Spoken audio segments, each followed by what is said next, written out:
Assalamualaikum, salam sejahtera. Apa hal korang? Selamat datang, selamat kembali ke dalam channel YouTube Rais Hamid, Aris TV, dan masih lagi bersama dengan YouTuber kegemaran rakyat Malaysia, Rais Hamid. Apa hal korang? Check it out now. Ya, berbdu. Let's go. Come on, yo. InsyaAllah. Amin. Sebelum ni dah ada dua video yang aku keluarkan yang berkaitan dengan isu konflik antara Rusia dan Ukraine. Untuk video kali ni aku nak ulas benda yang berkaitan juga dengan isu Rusia dengan Ukraine tu, cuma di sudut yang mungkin korang terlepas pandang ataupun mungkin korang tak nampak. Baru-baru ni kita tengok pihak Rusia dah pun menjalankan operasi ketenteraan ke atas Ukraine. Kalau dari pandangan mata awam ni, dia nampak sebagai serangan Rusia ke atas Ukraine lah. Di mana kalau kita dapat tengok, lebih kurang lah satu dunia, most of the world dekat bumi ni mengutuk serangan Rusia ke atas Ukraine ni. Tapi bila US serang Iraq, US serang Afghanistan, US serang ada beberapa negara lain lah, termasuk sebahagian daripada negara Afrika, dunia macam senyap. Tak ramai pula yang bersuara untuk mengutuk serangan-serangan ni. Kenapa? Why? Sebelum aku teruskan, minta untuk korang tekan butang subscribe dan tekan juga butang loceng. InsyaAllah aku akan terus upload konten-konten yang menarik yang insyaAllah boleh memberi kebaikan, memberi ilmu, manfaat dan insyaAllah menjadi asbab kebaikan untuk kita semua. Jangan lupa tekan butang subscribe. Apa yang korang akan dengar, apa yang aku nak cakap dalam video ni adalah pandangan peribadi aku berdasarkan apa yang telah terjadi dekat dunia, berdasarkan facts and figures juga. Jadi terpulang dekat korang lah, korang nak setuju ataupun tak setuju. Cuma aku harap bila korang tengok video ni sampai habis, boleh jadi something yang mungkin boleh korang fikirkan kot sikit. Okey, fikir apa yang aku nak beritahu dekat korang ni. Perkataan-perkataan yang aku akan gunakan dalam video ni mungkin macam nampak berlapik sikit sebab nak elakkan pihak sana di tag.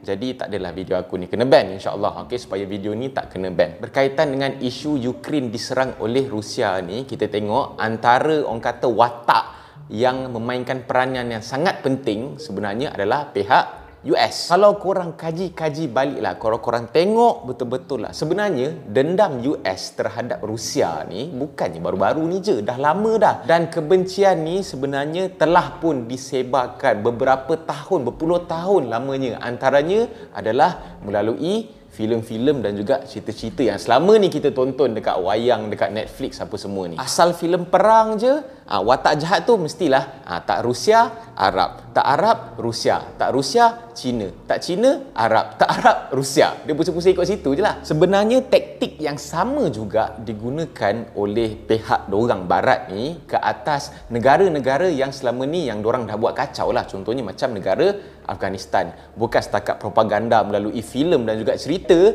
tapi dorang dah menjalankan satu agenda terbesar dunia yang dah ramai sebenarnya pengkaji-pengkaji daripada seluruh dunia termasuk daripada negara dorang sendiri yang dah kantoikan, iaitu peristiwa 11 September. Dorang dah create satu kejadian di mana boleh dijadikan alasan untuk dorang menjadikan Islam ataupun Afghanistan ni, negara Afghanistan ni sebagai watak jahat dekat dunia ni, musuh untuk dorang supaya dorang bolehlah diserang. Memang macam itulah jalan cerita dia bila kita tengok lepas peristiwa 11 September tu, di mana Afghanistan diserang dengan alasan untuk nak menghapuskan pengganas Al-Qaeda lah, nak cari Osama bin Laden lah, dan macam-macam lagi lah dorang punya alasan. Tapi aku rasa semua orang dapat fikir dan tahu kot alasan dorang bukannya itu sebenarnya. Alasan dorang adalah kerana negara Arab ni adalah pengeluar minyak terbesar dunia. Yang mana juga ada berita-berita ataupun ada juga pengkaji-pengkaji isu-isu ni, dorang dah bagi tahu sebenarnya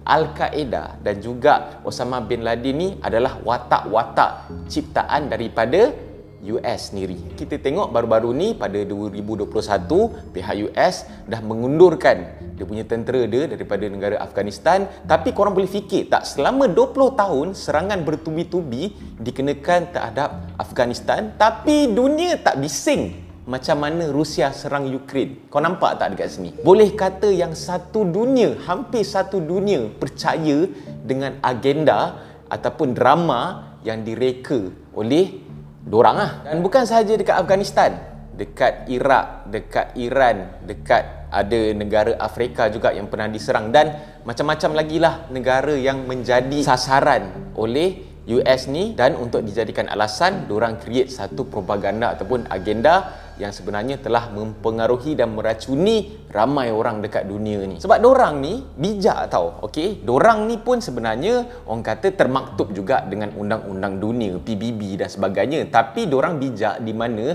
setiap benda yang dorang buat, serangan-serangan apa semua tu, dorang buat benda ni macam benda yang dihalalkan tau. Okey, dorang create satu alasan yang bagi kita semua fikir benda ni logik dan tindakan mereka tu memang benda yang patut dorang buat. Contoh macam Afghanistan, alasan dia pasal yang serangan 11 September tu lah. Yang pasal Rusia dengan Ukraine ni pula, alasan dia pasal Rusia ni serang negara Ukraine yang tak bersalah ni lah, bla bla bla bla lah. Macam mana propaganda yang korang tengok sekarang dekat media-media, dekat social media ni. Dan tak mustahil juga satu hari nanti kita minta jauh bila memuncaknya konflik di antara US dengan China, yang mana kita dah dapat tengok dah angin-angin dia sikit, diorang akan jadikan Laut Cina Selatan tu sebagai alasan. Kononnya China ni dah menceroboh lah, diorang tak layak dan sebagainya lah. Sedar tak sedar sebenarnya US dah banyak kali menceroboh Laut Cina Selatan, tapi perkara itu dah nampak halal sebab diorang gunakan alasan diorang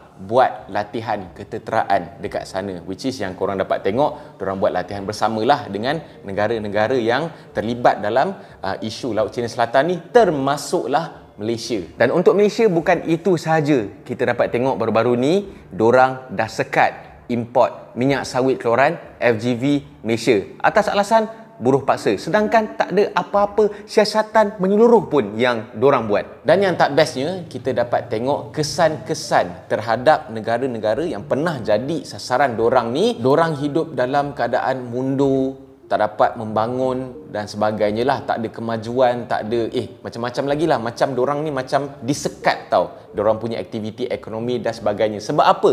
Masih sampai sekarang, walaupun contohnya dorang memang dah berundur daripada Afghanistan, tapi masih lagi propaganda kebencian terhadap negara-negara Arab ni masih lagi diteruskan. Aku harap korang faham apa yang aku nak cerita dekat korang. Cuma kesimpulan yang aku dapat buat dekat sini adalah kita jangan senang terpengaruh dengan berita-berita ataupun misleading information yang dikeluarkan oleh US lah. Sebab kita tengok dari sudut social media sendiri, memang 100% memang negara dorang yang kuasai lah. Sebab tu kita banyak tengok jugalah, aku pun ramai juga kawan-kawan YouTuber, banyak channel-channel dorang bila dorang buka mulut pasal isu-isu macam ni, channel dorang kena ban, video dorang kena block, dan dorang pernah juga di-delete terus daripada YouTube. Jadi kepada netizen, kepada rakyat Malaysia, korang kena berhati-hati. Korang jangan percaya, yes, walaupun social media ni ciptaan dorang, instead of kita delete ke, kita jangan guna ke, okay, kita boycott ke, kita gunakan platform yang diciptakan oleh dorang ni untuk menyebarkan kebenaran dan juga menyebarkan apa yang sebenarnya yang dorang buat ni adalah benda yang salah lah. Supaya insya-Allah satu dunia, mungkin bukan daripada kalangan yang Islam je, yang bukan Islam, daripada agama, daripada negara lain pun boleh buka mata lah nampak apa yang dorang buat. Kita tahu perang akhir zaman ni antara Islam dan juga geng-geng Yahudi, Kapiak Lahanat apa semua ni. Dan mungkin dari pihak Kapiak Lahanat ni, kuasa besar yang jadi ketua yang akan menentang Islam habis-habisan ni adalah daripada negara dorang juga. Korang boleh share video ni, korang boleh komen apa yang korang nak komen, bagi pendapat korang, sama ada korang setuju atau korang tak setuju. Macam aku cakap tadi, ini mungkin boleh jadi sesuatu yang korang boleh fikirkan lah. Okay? Dan jangan lupa untuk tekan butang like, butang subscribe dan juga butang loceng untuk notification video-video daripada channel YouTube Rais Hamid selepas ini. InsyaAllah dari sudut kita sebagai manusia, hamba Allah, apa yang kita boleh buat sebagai persediaan kita untuk menghadapi benda-benda yang kemungkinan akan datang dekat kita ni, dan juga proses kita nak menuju ke hari kiamat ni. Kita mantapkan ibadah kita, kita tinggalkan segala larangan Allah, kita jaga mata telinga kita daripada fitnah-fitnah akhir zaman ni, dan juga kita kuatkan iman kita supaya insya-Allah kita tak mudah terpengaruh lah. Ingat, ada satu lagi kuasa yang memang Allah izinkan untuk jadi yang super duper optimum punya fitnah, iaitu Dajjal. Dan mereka juga kemungkinan akan jadi sebahagian daripada tentera Dajjal lah. Okay? So ingat apa pesan aku, insyaAllah boleh tengok video ni sebelum aku kena delete. Okay? Minta-minta tak kena delete lah. Okay? So kita jumpa lagi dalam next video. Assalamualaikum. Bye bye guys. See ya.